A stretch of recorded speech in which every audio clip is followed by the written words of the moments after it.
জয় নিতাই, জয় রাধে, হরে কৃষ্ণা। আজকের ব্লগটা একটু অন্যরকমভাবেই শুরু করলাম।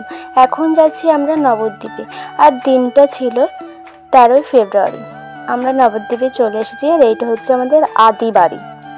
এখানে ঠাকুমাকে দিতে এসেছি। ঠাকুমা আমাদের বাড়ি এতদিন ছিল, এখন চলে আসতে চেয়েছে, তাই ওনাকে দিতে এসেছি, ঠাকুমা দিদা দুজনাকেই।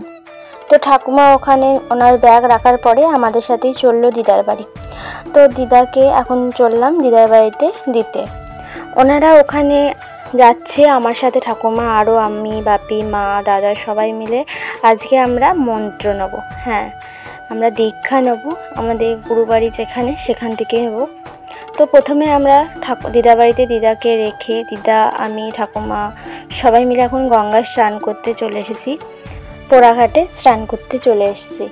তো কত ভিড় বুঝতেই পারছো। দিনটা ছিল মাঘী পূর্ণিমা।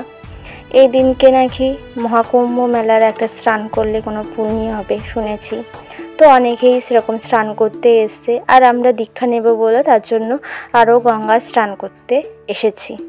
আর আমরা নবদ্বীপে আসলে এই গঙ্গাটা আমার দিদার বাড়ির কাছেই, এখান থেকেই স্নান করি যখন মন হয়। তো গঙ্গা করে আমি তো গঙ্গার জলে নেমে পড়লাম স্নান করতে। তো গঙ্গা স্নান করার পরে জামা কাপড় পরে আমরা একদম চলে এসেছি কাঁসা পিতলের দোকানে। এখানে গুরু বাবাকে একটা কাঁসার জিনিস দিতে হবে, সেটাই কিনতে। তো আমরা মন্দিরে চলে এসেছি। আমরা নিয়েছিলাম বউবাজারে পাটক বাড়ি, ওখান থেকেই মন্ত্র নিয়েছিলাম। আমরা নিয়েছি আমার বড় জেঠি, আমার দাদা, মানে আমার বড় জেঠির ছেলে, সবাই মিলে একসাথে আমরা এখান থেকে মন্ত্র নিয়েছি। তো আমি তো নতুন কুর্তি চুড়িদার পরে গিয়েছি, কিন্তু ওখানে গিয়ে শুনলাম যে চুড়িদার পরে হবে না। তো আবার দোকান থেকে শাড়ি নিয়ে, মানে দোকান নবদ্বীপ থেকে শাড়ি কিনে দিল বাবা, ওখান থেকে শাড়ি পরে আবার তারপরে নেওয়া হলো মন্ত্র। আর এখানে হাতে কর গোনাটা আমাকে একজন দাদু দেখিয়ে দিচ্ছিল কিভাবে কর গুনে গুনে ঠাকুরের নাম করতে হয়, সেটাই দেখিয়ে নিচ্ছিলাম। আর এখানে একটা ফর্ম দিয়েছিল ফিল আপ করার জন্য, ওটাই দাদা ফিল আপ করছিল। আর এই যে আমাদের গুরু বাবা, উনি ওখানে বসে আছে। আর এখানে আমাদের ফ্যামিলির সবাই আছে। মাসির বাড়িতে নবদ্বীপে, মাসিকেও ডেকেছিলাম। তো মাসি, বোন, দিদি, মা, জেঠি, দাদার ছেলে সবাই মিলে এখানে আমরা বসে আছি। তারপরে এখানে বসে আছি, এই দেখো আমাদের বড় জেঠি। তারপরে আমরা একদম প্রসাদ খেতে চলে গিয়েছিলাম।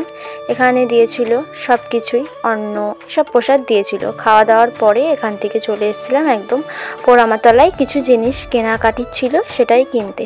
কেনার পরে আমরা এখন চলে এসেছি দিদার বাড়ি। ঠিক আছে, টাটা, ভালো করে থাকবে,